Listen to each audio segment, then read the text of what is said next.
Dave with Taboo Customs. Today this video is going to kind of be a wrap-up, a final walkthrough, a final discussion on our Project Woj here behind me, which was our 2003 Jeep Grand Cherokee project that was bought as a grand for under a grand. We bought this Jeep for $700.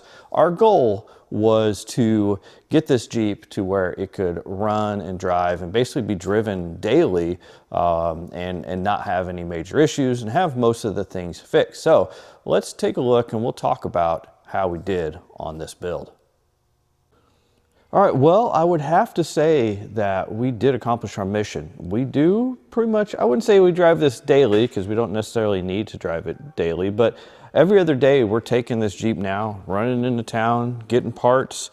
Really don't hesitate to take off in it anymore. I mean, we really have taken care of most of the issues, and we'll walk through and take a look at the list of issues that we did fix, and it's not really a complete list because there's some added things to it on it we probably didn't put on the list that we just fixed on the fly. But mechanically, you know, with the 4.0, especially in this Jeep and I think the 42 RE transmission in it, they run extremely well, mechanically very sound. Obviously, what happens with a lot of these Grand Cherokees are the electrical issues, and this one was no different. This one had a ton of electrical issues. You know, the main reason why it wasn't running and driving was grounding issues up here in the engine harness where the ground wires were actually broken at the splices. We had battery drain issues. We had other electrical issues. You know, we had the standard issue here where the wires in the door jamb down there were all gone, basically just broken, and yeah, all sorts of different things. Did have some rust issues as well. Honestly, we just here recently finished taking care of some of that, replacing some of the suspension components down here that were rotten, the cross member that was pretty much rotten. But in general, we have taken what was a grand for under a grand, and well, now it's a grand for, well, we'll show you here in just a second how much it cost for us to do all this. All right, well, here we are, the board of shame. Of course, we called it the Woj after we got down to about right there, and we started going, oh man, we got a whole lot more stuff. And like I said, there's probably more stuff on here because I know, like, we fixed the drains for the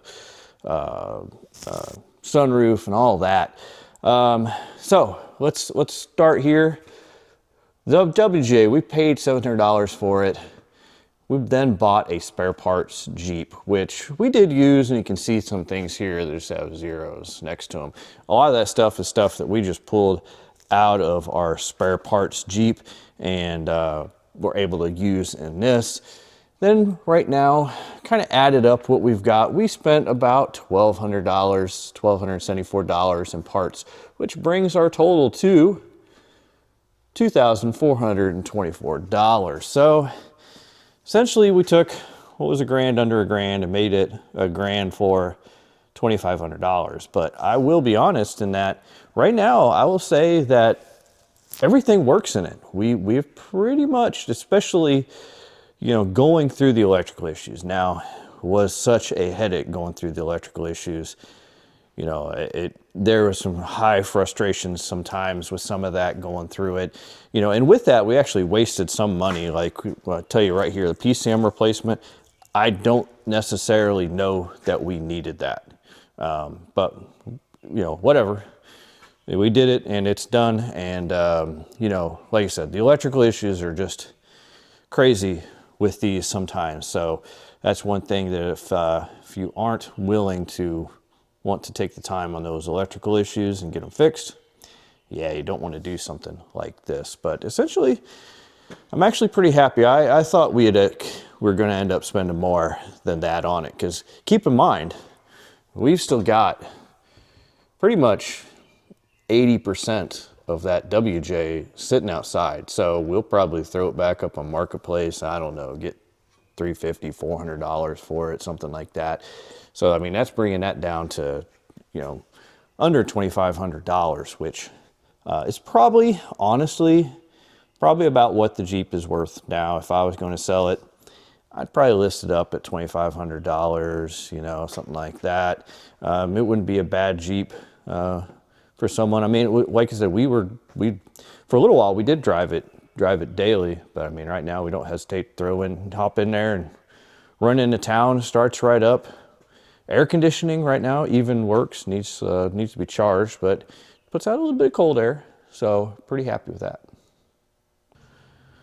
So the elephant in the room with this, though, is how many hours I spent working on this. That is also something, like I said, the electrical issues, and if you don't really feel like you're willing to put in, you know, a few hundred hours into going through a project like this, it's yeah, not something. And there's some times when I didn't think we would get here. I thought, okay, especially with the electrical issues, there's too many gremlins, too many crazy things that occurred with this that were happening. So, but now that we're here, you know, I'm pretty happy.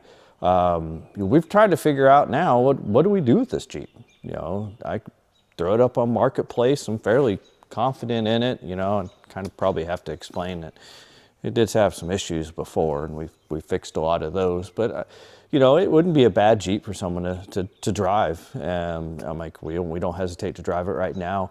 But actually, I think what we're talking about doing is just keeping it and, you know, using it for our parts runs. Works, you know, it's got a lot of space in the back for us. So if we're even going into, you know, Fastenal, picking up a whole bunch of bolts and nuts for all of our kits, you know, don't have to take the truck. We can take this and throw them all in the back. Yeah. Not too bad. You know, all of our kids, their cars break down, need to borrow a car for a while. Hey, this starts up every day, runs just fine, doesn't get too bad a gas mileage, especially now that we have a gas tank that doesn't leak. That was a good fix. So yeah, so anyway, we thank you for watching. Check out the playlist for all the videos. We did quite a few on this one. You know, thanks everybody for watching these videos, and as always, like or subscribe is greatly appreciated.